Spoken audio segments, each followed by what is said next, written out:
Bonjour et bienvenue pour ce nouveau débat à vrai dire. Une édition un peu spéciale puisqu'aujourd'hui on est au Cri du Canari, un événement spécial organisé par Odile à Montceau-les-Mines, à l'espace jeunesse. La journée tourne autour des thèmes de la persistance de l'esprit de lutte et de l'identité des villes ouvrières. C'est ce deuxième sujet qui va nous intéresser pour ce débat. Pour discuter de tout ça, j'accueille nos 4 invités, à commencer par Nadia. Je vais vous demander de vous présenter. Bonjour, donc Nadia Saint-Luc, j'enseigne la philosophie en classe préparatoire au lycée Foriel à Saint-Étienne et également à l'école d'architecture de Clermont-Ferrand. Bonjour, je m'appelle Quentin, je suis citoyen et je viens de valider un Master 2 en sociologie, migration et relations interethniques. Voilà. Bonjour, François Mellon, je suis archéologue. Je travaille pour une entreprise d'archéologie basée à Bibracte et mes petites connexions avec Montceau-les-Mines sont le fait que ma belle famille y réside et puis qu'il y a quelques mois, on avait, avec Nadia d'ailleurs, projeté une étude sur le lavoir des Chavannes. Bonjour, je m'appelle Robert Chevreau, je suis blanzinois, donc historien local et puis créateur de quelques initiatives sur le coin. Alors Robert, justement, un petit brin d'histoire sur Montceau-les-Mines, comment ça s'est créé rapidement ? Montceau-les-Mines, c'est une ville très neuve, finalement, 1856. On va dire que ça commence vraiment de s'appeler Montceau-les-Mines à partir de 1835-38. Avant, c'est la campagne. Voilà, c'est une caractéristique de notre région, c'est quand même une région pauvre. Les visites de feu du 17e, même avant, 16e, 17e, confirment tout ce que la région est quand même vraiment, vraiment pauvre. Les visiteurs qui viennent en général soit du Chalonnais, soit du Dijonnais, trouvent que la région est étrangement misérable. Humide, pleine de maladies, et on s'excuse de temps en temps parce qu'il y a de l'élevage. Les gens sont obligés d'élever des vaches pour se nourrir, quoi. On s'excuse. Dans le Charolais, on s'excuse en 1600 d'élever des vaches. C'est vraiment la preuve d'une grande misère. Alors ensuite, révolution industrielle. Révolution industrielle, donc la mine commence à Blanzy, elle commence au Creusot en 1508, elle se poursuit à Blanzy en 1511. C'est les seigneurs qui essayent de se lancer dans l'exploitation minière, de façon évidemment très, très précaire. On creuse des trous, évidemment à 2,50 m on trouve de l'eau, donc on creuse un trou à côté pour essayer de récupérer la veine. Et ça va durer jusque vers, je pense, 1787-88, où les premières machines à vapeur vont s'installer à Blanzy. Voilà, la première machine à vapeur vers 1786. Elle fera d'ailleurs, ça sera la fin du vieux pont sur la Bourbince, parce que le passage de la machine va l'effondrer. Enfin.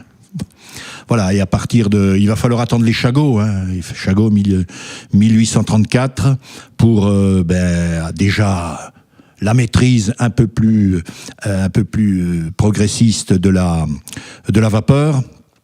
Et puis il va falloir quand même attendre le Second Empire pour le développement du capitalisme, parce que Napoléon III, c'est surtout ça. C'était un Anglais, Napoléon III, n'oublions pas. Donc il avait pris l'économie en Angleterre. Donc il a compris que pour accentuer, pour faire progresser l'industrie, il fallait des sous, voilà, du capital. Voilà, donc c'est à partir des années 1800, 1850, 1860 que vraiment les Chagots mettent leur emprise sur toute l'économie locale. Alors l'arrivée des Chagots, ça veut dire aussi développement de l'activité, forcément on l'a dit, mais développement de tout ce qui va avec, la vie des mineurs. Qu'est-ce qu'on peut dire sur l'architecture, l'urbanisme particulier de Montceau-les-Mines ? François, Nadia ? Ce qu'on peut dire déjà, ce qu'a dit Robert, c'est que c'est une ville neuve, c'est une création. Alors pour l'archéologue que je suis, en fait, c'est pas une situation nouvelle, cette idée de on crée une ville, on invente une ville d'à partir de rien du tout. Pour pas trop retirer la couverture vers les périodes dont je suis plus spécialisé, mais on voit des créations de villes comme par exemple Bibracte, le Mont-Beuvray, c'est une ville toute neuve. en fait, à la fin du 2e siècle avant Jésus-Christ. On crée une ville à partir de rien du tout. Et du coup, ça induit des choses, c'est on part de la race campagne, et puis c'est pas une situation qui est propre à la zone de Monceau, mais du coup, ça veut dire qu'en plus, il y a des gens qui sont là pour réfléchir un développement industriel, donc avec ce que ça veut dire au point de vue urbanistique, et ça se remarque encore de façon extrêmement forte dans le pont de Monceau, puisque Monceau, c'est une ville dont le cœur est en damier. Ça, c'est rigolo parce que c'est une propriété qu'on retrouve, une caractéristique qu'on retrouve, qui vient des villes antiques. Le plan d'Autun, par exemple, a exactement le même plan que la ville de Monceau actuellement. Et ça, c'est un héritage en fait très très fort de cette emprise industrielle. Voilà. Donc alors, en damier, est-ce que tu peux nous expliquer un peu mieux ? Alors ça veut dire en fait que la ville, en tout cas le cœur de ville, est organisé par des rues parallèles et des rues perpendiculaires. Donc ce qu'on voit encore très très bien. Alors j'ai pas le nom des rues parce que je suis pas assez immergé dans la vie moncelienne pour donner des noms de rues, mais la place de l'Église, la place de la Mairie sont des places qui rythment en fait cette organisation complètement régulière. Les quartiers ? Alors on sait que Monceau est composé justement d'un centre-ville qui est au final assez réduit, mais entouré de plein de quartiers pour les mineurs, et là on retrouve aussi des architectures particulières. Tout à fait particulières. C'est-à-dire que lorsque les Chagots sont arrivés, et ça c'est ce que tu disais, 1834, tout de suite il y a la construction des premières cités, les Alouettes, dont on ne sait pas d'ailleurs d'où vient le nom, les Alouettes. Donc les Alouettes de Blanzy, les Alouettes de Monceau, donc des quartiers qui sont excentrés, qui sont pas très loin des puits, mais pas en ville, pas dans le bourg non plus. Voilà, et parallèlement à ça, on développe aussi un type de bâtiment qu'on appelle les casernes. Donc malheureusement, il en reste de moins en moins dans le coin, les casernes. Et puis après, au cours du temps, ce sera plutôt les cités, les cités qui quand même, si on les observe, ont suivi régulièrement le progrès de l'habitat. Voilà, donc il y a toute une création, pas précisément en ville, ou très peu en ville, dans les quartiers périphériques, le bois du Verne, le bois rouleau, etc. Voilà.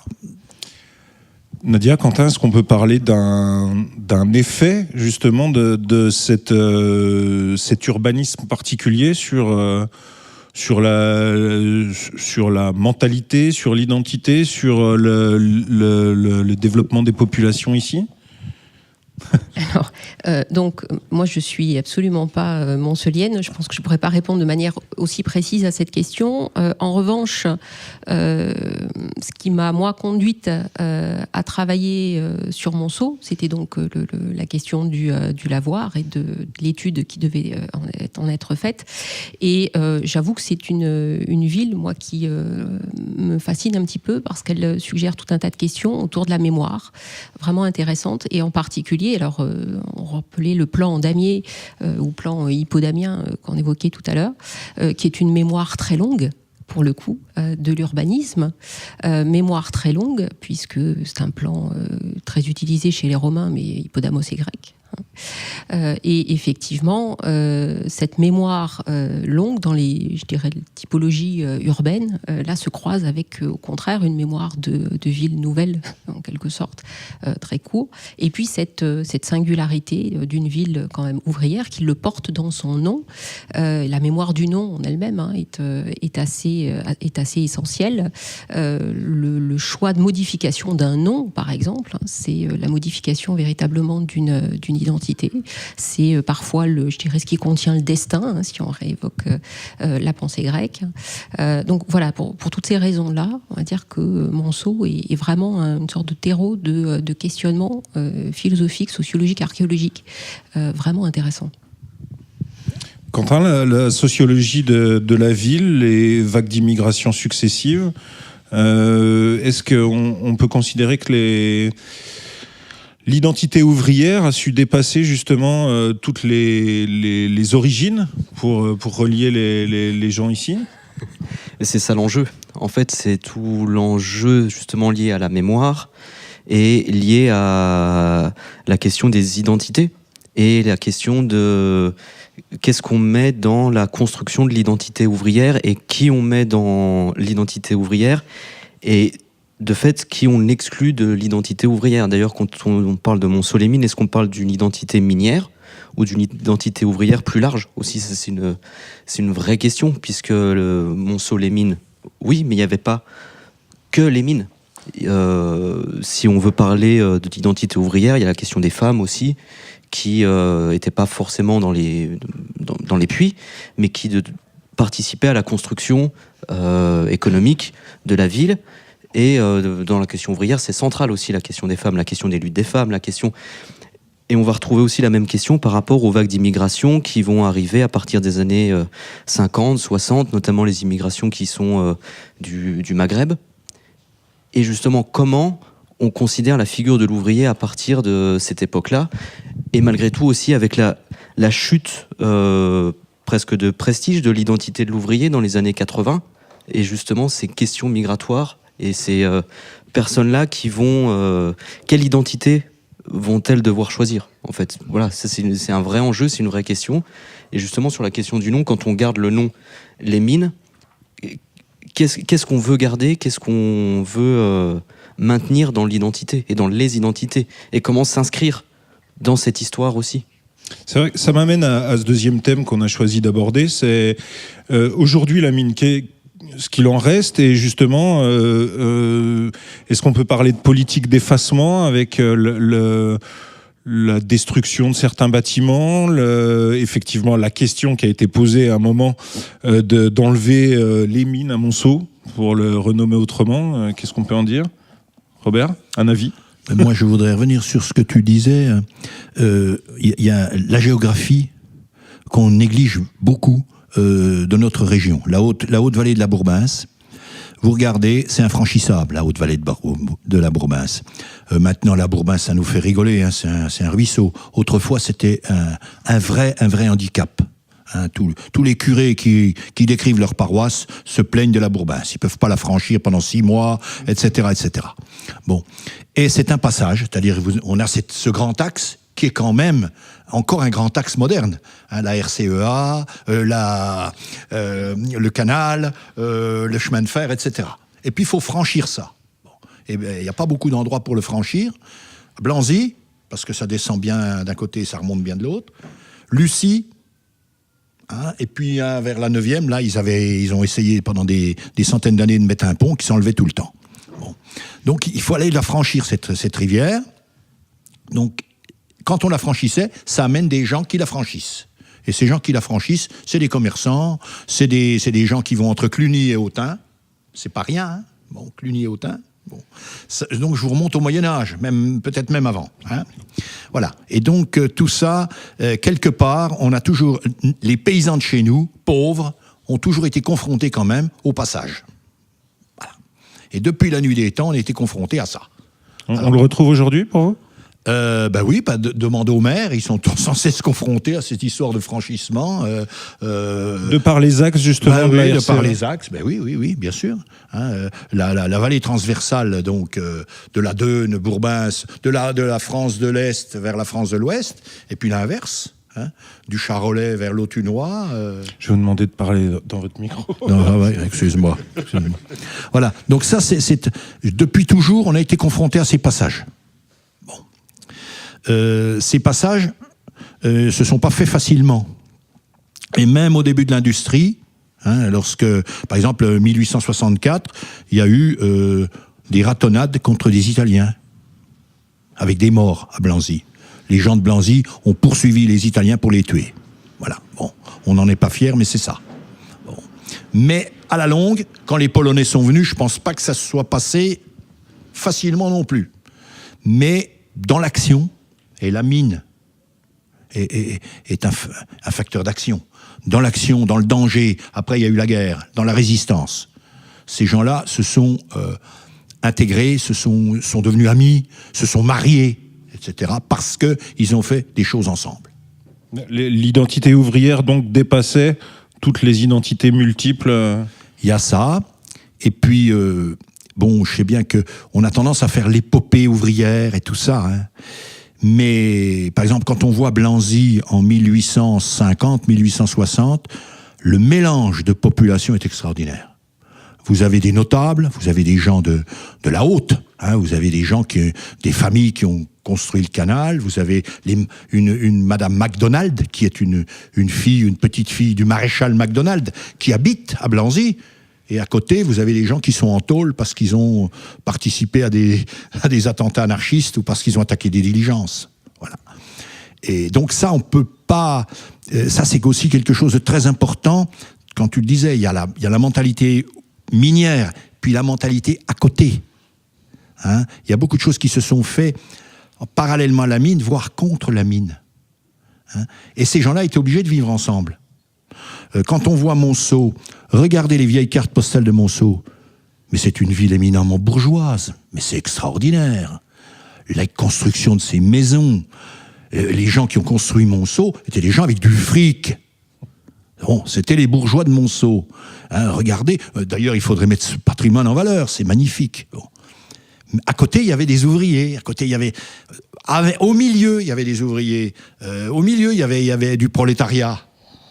Et on vivait tous ensemble. Je pense qu'il a fallu attendre 1960-70 pour avoir des quartiers chics où les gens n'acceptaient pas les autres. Et je pense que jusqu'à cette époque-là, il y a eu une sorte de construction collective, mineurs, pas mineurs, ensemble ou les uns contre les autres. Et pour venir par exemple à Blanzy, vous avez une grande partie de la commune, de la ville, c'est des constructions religieuses. C'est une construction religieuse. Les écoles, c'était les écoles des frères. Tout le quartier qui appartenait au curé Hébrault, c'est catholique. Bon. Donc on a ça aussi à prendre en compte. Voilà, bon, je m'arrête parce que... On a bien compris qu'il y avait des passionnés là, autour de la table. François, peut-être comme moi, qui n'est pas spécialiste en archéologie, loin de là, l'archéologie, on a peut-être tendance à penser que ça concerne des temps bien plus anciens. C'est quoi l'archéologie sur l'archéologie urbaine comme ça, ou l'archéologie sur des villes récentes? Explique-nous. En fait, c'est un sujet assez nouveau dans l'archéologie, parce que c'est vrai pour l'archéologie, on a tendance à dire, on va venir jusqu'au Moyen-Âge et l'époque moderne, mais pas tellement pour notre époque d'aujourd'hui. Et il y a un vrai intérêt, puisque c'est une manière de regarder les choses qui va pas être celle d'un sociologue ou de quelqu'un qui sera dans les archives ou qui sera dans le vivant. C'est une manière de confronter les témoignages, les vestiges ou ce qui reste en fait, ce qui est matériel en fait dans notre mode de vie. Alors c'est quelque chose dont l'utilité n'apparaît pas comme forcément évidente, mais il y a des approches qui sont très complémentaires. Des historiens, par exemple pour des périodes disparues, des périodes ou des événements ou des sites pour lesquels on n'a plus de témoins vivants, on va avoir une part d'archives, mais on va avoir une part d'archéologie. Et puis c'est des approches qui vont être pour partie se superposer, pour partie se compléter. Et puis, il y a aussi le fait que les archéologues ou les historiens vont pointer des choses qui sont totalement invisibles pour d'autres domaines. Voilà. Et pour ce qui est de Monceau, ça rejoint la question de l'oblitération. En fait, c'est vrai que Monceau, c'est une ville qui tire son origine de la mine. En fait, il n'existerait tout simplement pas. Ça a été dit par Robert, sans la mine. Et puis, qui a un vrai problème maintenant, puisque toute l'activité minière a disparu. Puis c'est une vraie interrogation qui là n'est pas tellement une interrogation d'archéologue, mais une interrogation d'avenir en fait. Mais c'est très important. Puis là, je rejoins aussi le questionnement sur est-ce que qui est peut-être un questionnement qui a maintenant disparu. Est-ce qu'on abandonne la notion de mine, du nom de Monceau-les-Mines? Est-ce qu'on va amputer la fin en fait du titre de la ville? Alors bon, je vais pas prendre parti sur ce point-là, mais en tout cas, ce qui est clair, c'est que d'enlever les mines, ça enlève une grosse partie du passé. Et puis, comme on l'a vu avant avec le plan de la ville, en fait, c'est un passé qui irrigue complètement ce que la ville est maintenant. Et puis je pense que c'est un appui très très fort qui doit permettre à une population, une société, des groupes d'avancer en fait. Voilà, donc en l'occurrence là, l'archéologie contemporaine, c'est aussi de regarder en fait ce qui reste de choses qui viennent de disparaître. D'ailleurs, ça avait été remarquable pour le lavoir des Chavannes, puisque en fait le lavoir des Chavannes, c'était en quelque sorte, c'est même encore maintenant des derniers vestiges véritablement de l'industrie de la mine à Monceau. Je suis pas sûr, peut-être les bâtiments dans lesquels on est sont des vestiges aussi de l'activité minière, mais c'est les vestiges nobles de cette activité. D'ailleurs, c'est très intéressant parce que ça, c'est quelque chose qu'on voit aussi beaucoup dans l'archéologie, c'est qu'on a tendance, comme souvent, à ne prêter qu'aux riches. On va s'intéresser à des grandes découvertes, des maisons avec des mosaïques splendides, des trésors de princes celtiques. Par contre, quand il s'agit de regarder la vie quotidienne des ouvriers, on trouve moins de monde, moins de professionnels, moins de spécialistes, moins d'intérêt, en fait, dans ces thématiques-là.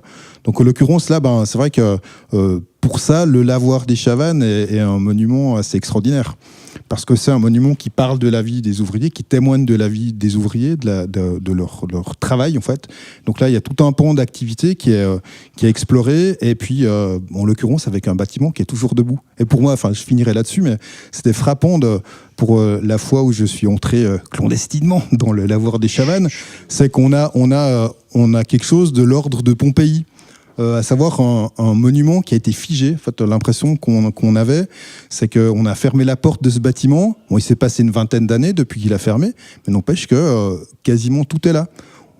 Et c'était frappant aussi de voir. Et puis là, ça rejoint quelque part en quoi les archives, les témoignages des vivants et puis l'archéologie ont des approches, des regards et des résultats différents. C'est que selon ce qu'on pouvait lire sur le lavoir est un bâtiment délabré, qui est vidé, qui a été pillé. Puis en fait, quand on entre dedans, on se rend compte que ce qui manque, si je résume et je caricature, c'est les lignes téléphoniques et les fils de cuivre. Mais tout le reste est là. Jusqu'au vestiaire des ouvriers, jusqu'à des fois leurs gamelles, il y a des documents, etc. Donc là, on voit des choses qui sont extrêmement, extrêmement complémentaires. Voilà, je m'arrêterai là. Je sais que... Attends, si vas-y. Je complète. Alors, pour avoir une formation archéologique et pour fouiller sur d'autres périodes également, j'ai eu l'occasion, moi, de travailler avec un certain nombre d'archéologues qui sont issus d'un autre horizon, en particulier anglo-saxon, et qui peuvent travailler sur des périodes très anciennes, mais qui sont également très au fait de quelque chose qu'on développe encore peu en France, nous, parce qu'on ne reconnaît pas ce patrimoine, tout simplement, et qu'on ne reconnaît pas à ce moment-là le rôle de l'archéologie, ce qu'elle peut jouer. C'est justement de l'archéologie industrielle, de l'archéologie contemporaine, en particulier des équipes, par exemple, qui se trouvent au Canada, mais parfois également dans d'autres régions du nord de l'Europe, et qui travaillent cette archéologie industrielle, qui comprennent que l'archéologie, par ses méthodes, peut permettre une documentation intéressante. Et effectivement, pour avoir travaillé avec François sur la question du lavoir, et pour avoir également eu l'occasion d'entrer dans ce lavoir, ce qui est absolument incroyable, c'est que on se retrouve en entrant dans le bâtiment principal, quasiment face à une espèce de coupe stratigraphique, voilà, une espèce de front comme ça, extrêmement impressionnant, et avec des jeux d'échelle absolument fabuleuses et qui soulèvent tout un tas de questions sur la place de la technique et de son rapport à l'homme. Alors en particulier donc dans toutes ces chaînes, quelque chose qui semble complètement dépasser l'homme, alors que dans d'autres salles, comme la salle des moules par exemple, on a des objets qui sont vraiment à taille de la main. Voilà, on est dans un tout autre rapport à l'homme. Et effectivement, une étude très précise du lavoir qui soit pas simplement à visée de réalisation d'une documentation en réalité virtuelle, ce qui a été évoqué pour le lavoir. La réalité virtuelle, ou le technique de scan 3D, c'est une technique qu'on peut utiliser en archéologie, qui est une technique de documentation fabuleuse, très précise, très intéressante. Mais en revanche, on peut se questionner sur l'utilisation qui en est faite après, s'il s'agit effectivement de remplacer le lavoir par une espèce de visualisation virtuelle présentée comme réalité augmentée sur le mode de Cluny, mais ça n'a rien à voir. C'est-à-dire que Cluny est un bâtiment qui a souffert de destructions multiples, donc qui n'a plus toutes ses élévations, et on peut comprendre que là, la réalité augmentée, elle ait un sens. Pour le lavoir, la réalité dite augmentée, elle est extrêmement piégeante parce qu'elle sert d'alibi finalement à un effacement beaucoup plus radical. Et les techniques de documentation de l'archéologie industrielle, contemporaine, sont des techniques qui servent effectivement à nourrir une approche historique, à nourrir également, je dirais, la mémoire d'une communauté. Cela peut être un outil de transmission de cette mémoire, parce que il est très important à un moment de se poser la question de cette transmission pour qu'il y ait véritablement mémoire vivante et mémoire collective, et pas simplement des collections de mémoire individuelles ou simplement un discours historique. Mais la réalité augmentée, elle me semble extraordinairement piégeante et assez révélatrice des impasses dans lesquelles on se trouve par rapport à des bâtiments qui sont aussi monumentaux, parce que c'est une présence, le lavoir des Chavannes. Enfin, moi, pour dire que je ne suis pas du tout de Monceau, ce qui me ramène à Monceau, je veux le dire très clairement, c'est le lavoir. C'est le lavoir, c'est cette présence. Alors parce que j'y suis entrée aussi, et que je trouve qu'ici, il y a une espèce de laboratoire de l'imaginaire absolument fabuleux pour les questions de rapport à la technique que j'ai développées, mais pas seulement. D'ailleurs, on sait bien que circulent aussi sur Internet tout un tas d'essais de films, d'espèces d'explorations urbaines qui sont intéressantes, parce que c'est aussi cela maintenant, la mémoire du lavoir. C'est pas simplement son passé historique. Mais je suis un peu inquiète de cette histoire de réalité augmentée. Le terme même est problématique. C'est pas une réalité augmentée. La réalité virtuelle, c'est une autre réalité. C'est une autre dimension de la réalité. C'est une autre dimension qui en plus exclut le rapport, je dirais, corporel qu'on peut avoir à ces espaces, à leur existence, parce que la mémoire, elle passe par cela, elle passe par l'expérience du corps dans ces espaces-là. La virtualité, non. Le lavoir est encore debout, pourtant d'autres bâtiments par contre ont été effacés. Quelle est à ton avis la résonance justement sur la population et comment elle se construit? Comment ceux qui n'ont pas connu déjà l'exploitation minière, les grandes heures entre guillemets de Monceau, aujourd'hui comment l'identité se construit alors que les bâtiments sont tombés, le lavoir est loin, pour les Monceliens c'est loin par là-bas, on le voit pas beaucoup, on sait pas vraiment où il est, c'est un lieu un peu fantôme, mais voilà, comment on se construit aujourd'hui quand on a pu en face de nous les bâtiments qui font référence à cette mémoire? J'en appelle à la philosophe. Alors la philosophe a rarement le philosophe a rarement des réponses. On a plutôt des questions, nous, en fait. J'ai bien remarqué que vous avez plein de questions depuis tout à l'heure. Voilà, on va faire 3 débats au moins. Mais non, effectivement, moi au début, je le dis encore de mon rapport extérieur et la manière dont Monceau m'a amené à me questionner, vraiment.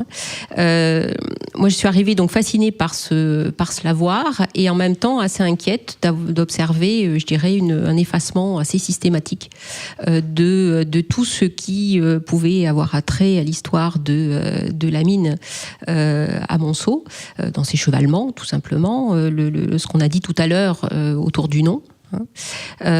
Et effectivement, mon premier mouvement était, je dirais, quasiment revendicatif, aussi parce que moi je suis petite fille d'ouvriers Michelin, voilà, donc le patrimoine industriel je connais, mon autre grand-père travaillait au Berry-Duval dans les Combrailles, donc voilà, moi j'allais me balader vers le viaduc des Fades qui est aussi je dirais un monument en péril là tout de suite et qui est lié à cette histoire du charbon et de sa conversion dans la métallurgie, etc.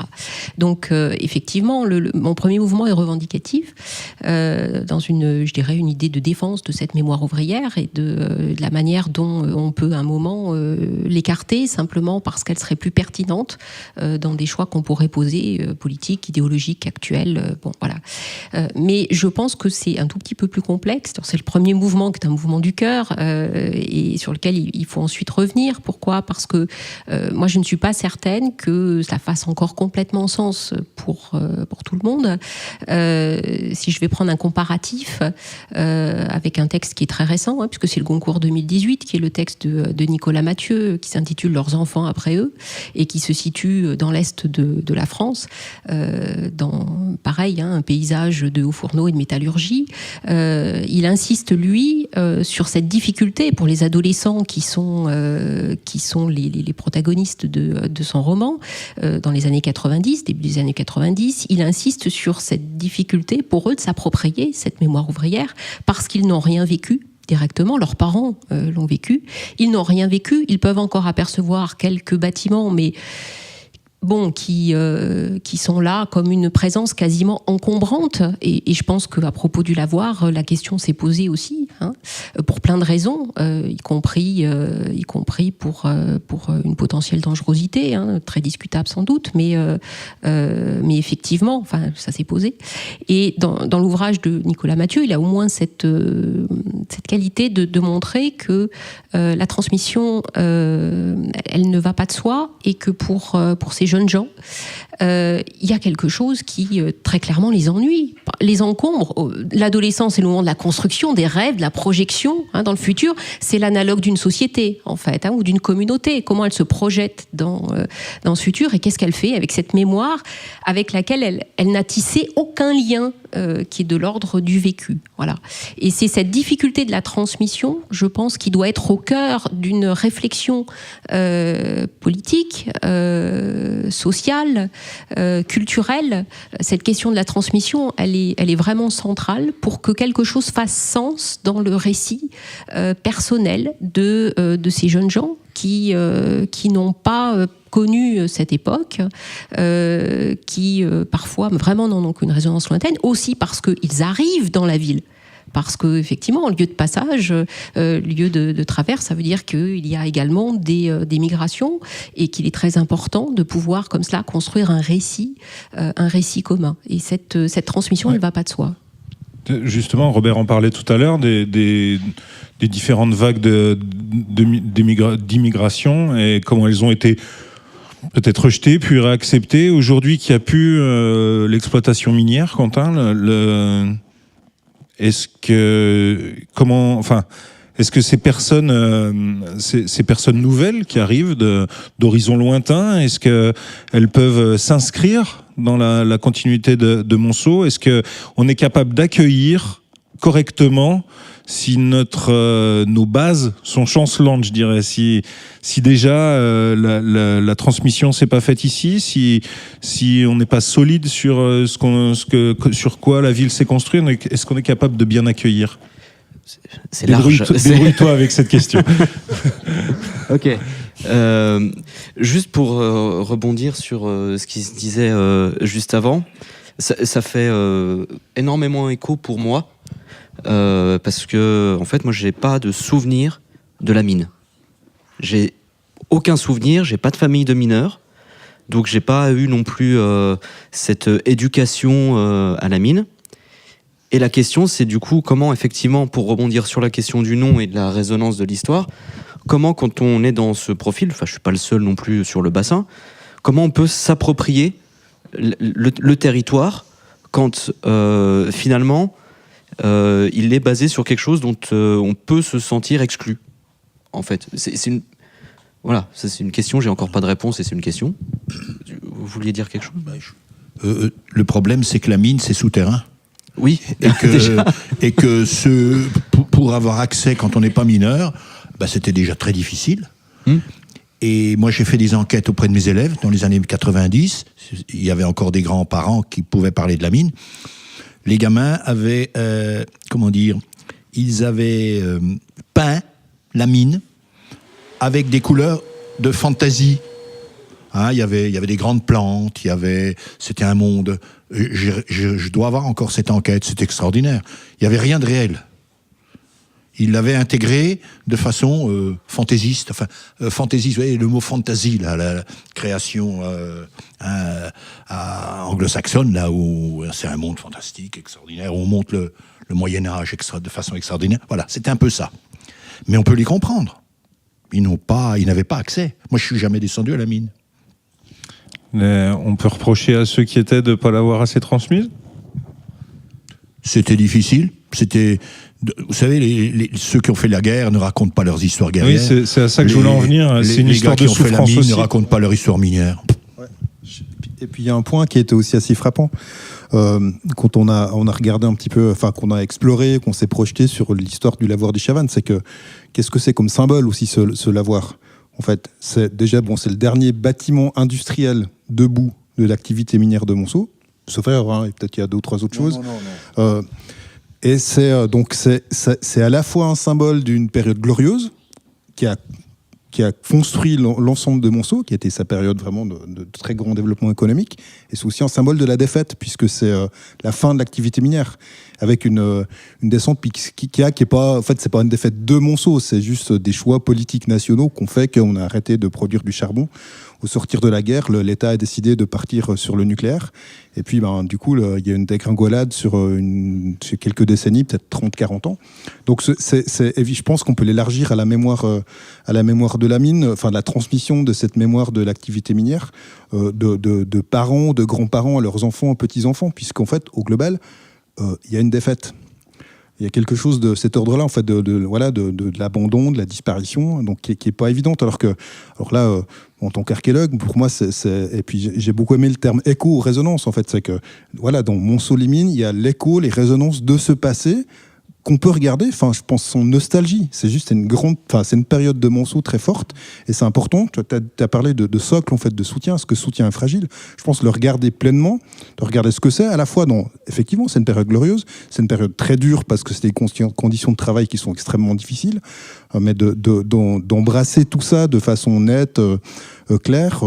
On parlait des femmes au tout début de la conversation. Il y a un vrai sujet aussi avec le lavoir. En fait, on avait, et puis tu l'as aussi mentionné. En fait, il y a tout un travail à développer autour de regarder aussi ce que c'est que la vie de famille, la vie des hommes, la vie des femmes là-dessus.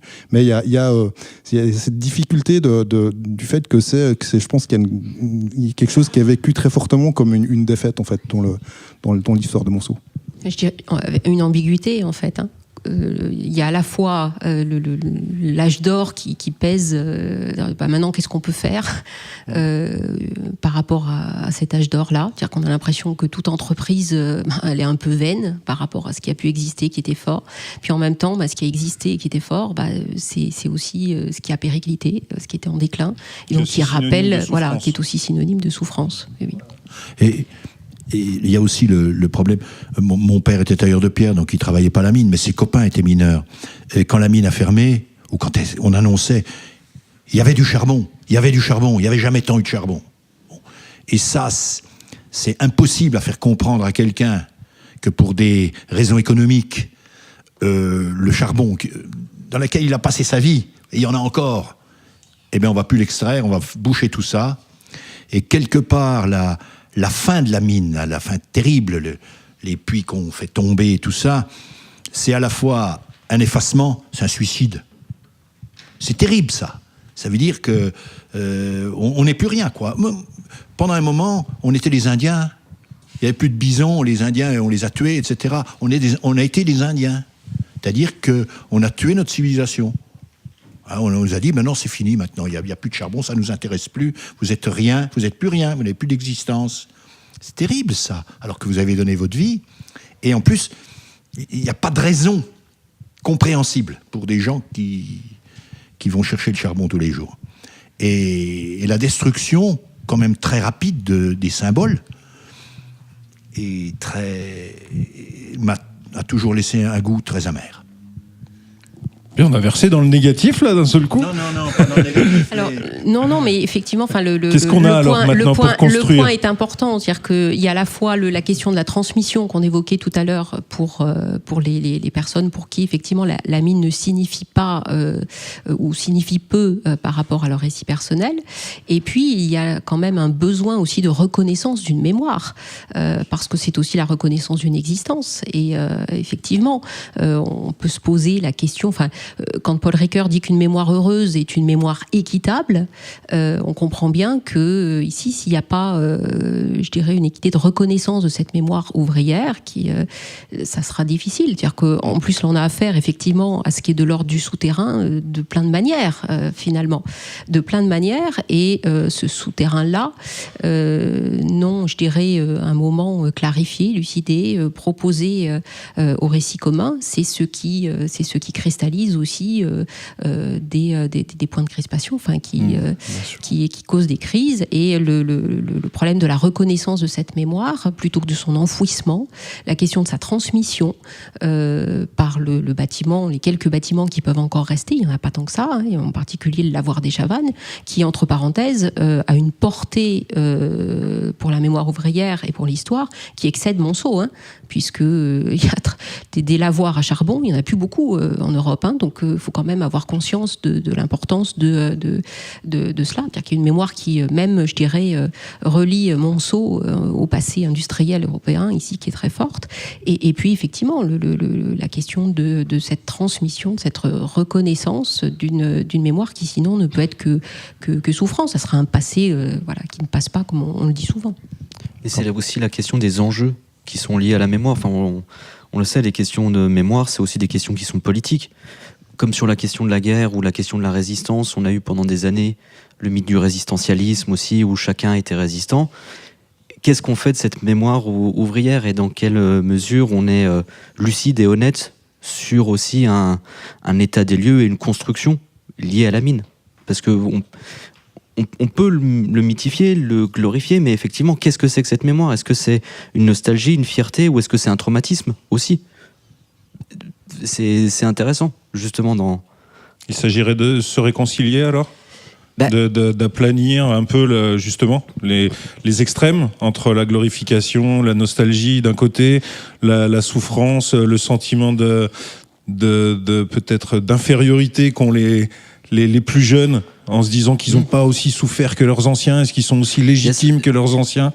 Donc j'ai l'impression qu'il est question il y a peut-être ça dans la question justement de la prise en main de la ville pour la question de la jeunesse, c'est qu'il y a un passé qui est trop grand. Il y a un passé qui est trop grand, et aussi que peut-être ce passé, c'est sans arrêt, je sais pas, c'est vraiment des hypothèses, c'est cette idée de avant, mais après.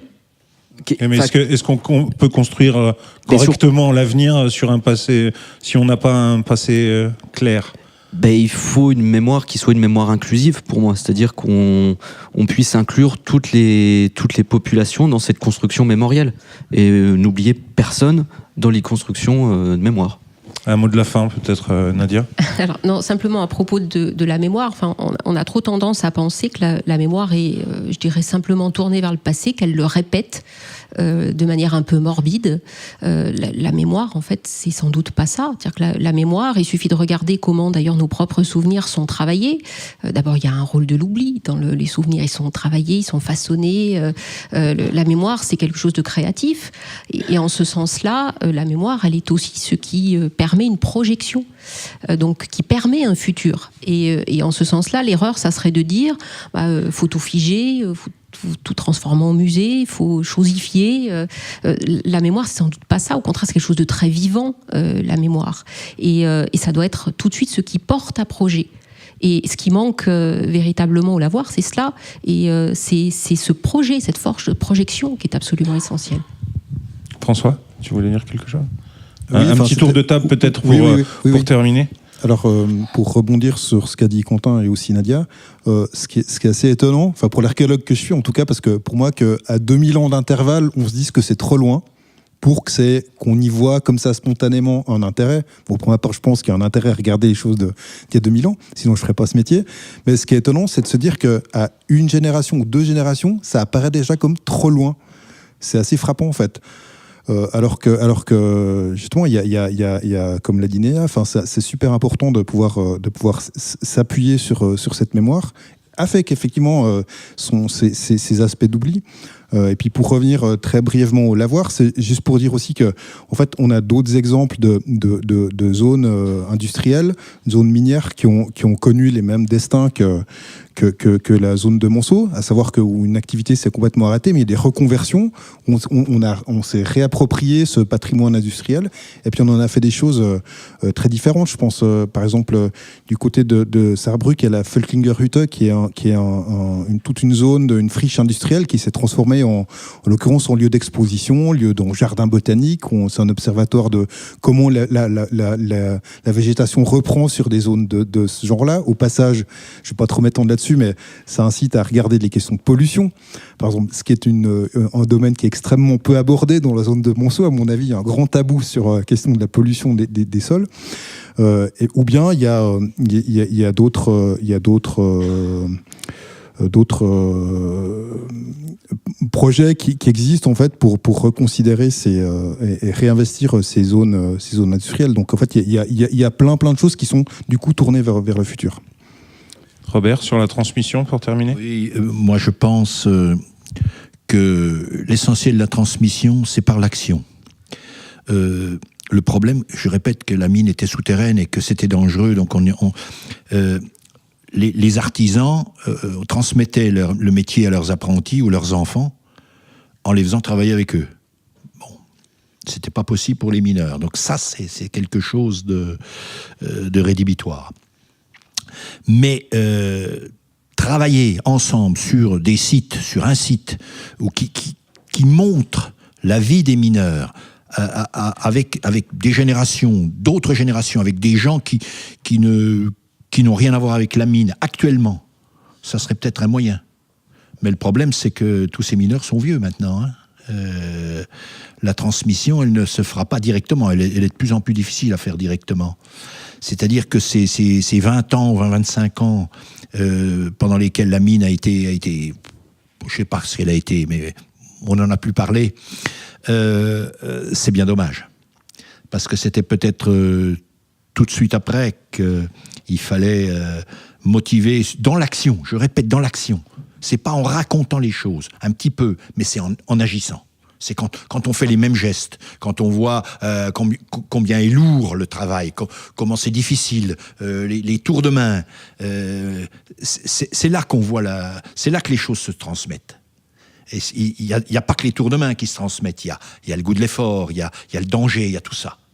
Et ça, on l'a pas fait. On pouvait pas le faire. Et c'est peut-être un des grands problèmes de la mine. On ne pouvait pas le faire, différent des artisans, des compagnons, etc., qui se transmettent comme ça.